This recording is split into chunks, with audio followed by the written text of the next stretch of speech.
On va rigoler un peu. Bonjour, je suis Julien Fantou et je suis ici à la MAD, Maison de la Danse de Lyon, pour une semaine de résidence, pour préparer Patachetouille Corps et âme que nous jouerons les 1, 2, 3 avril.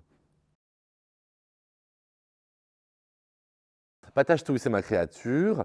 Si je m'appelle comme ça, c'est pour rendre hommage à Patachou. C'est une femme patronne émancipatrice. C'est elle qui a fait débuter Georges Brassens, Jacques Brel. Donc j'aime assez ce genre de figure féminine, de femme libre, au pouvoir, et qui donne le pouvoir de s'exprimer à d'autres.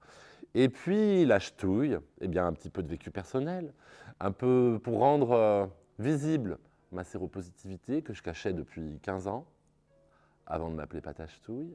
Et puis, pour être un peu, finalement, heureuse des progrès de la médecine et dire, bah voilà, je suis séropote et puis ça va, on peut traverser. Mon parcours d'artiste de scène, j'ai eu le déclic tard, j'ai eu le déclic quand j'ai appris ma séropositivité. Il y a eu une espèce d'instinct de survie comme ça qui m'a poussé à aller au plateau. Donc j'ai commencé à apprendre à chanter. Il a fallu 10 ans pour apprendre à chanter correctement. J'ai eu quelques rôles d'opéra ensuite, Don Giovanni, Barbe Bleue. J'ai fait un peu de danse contemporaine, surtout de la non-danse des années 2000. Et un jour, je découvre que mon arrière-grand-mère tenait un bordel qui s'appelait Le Goujon Folichon. Et là, j'ai décidé de faire un petit spectacle en hommage à mon arrière-grand-mère, mes mères Janine, qui était justement l'une de ces femmes de tête, femmes fortes que j'avais connues, moi aussi quand j'étais gamin. Elle est morte à 101 ans, elle vivait en trouble, elle vivait avec 2 gars. Donc pour moi, c'était vraiment une figure très forte. Et mon pas de côté vers le cabaret, mon premier pas de côté vers le cabaret a été celui-ci. On l'a joué dans les bars, et puis c'est en Goujon Folichon que j'ai été invité à faire partie de la troupe de réouverture de Madame Arthur il y a 10 ans. Alors, Patachetouille Corps et âme, c'est l'occasion de faire du tri dans mes affaires, dans mes belles tenues, peut-être d'en créer d'autres, des nouvelles.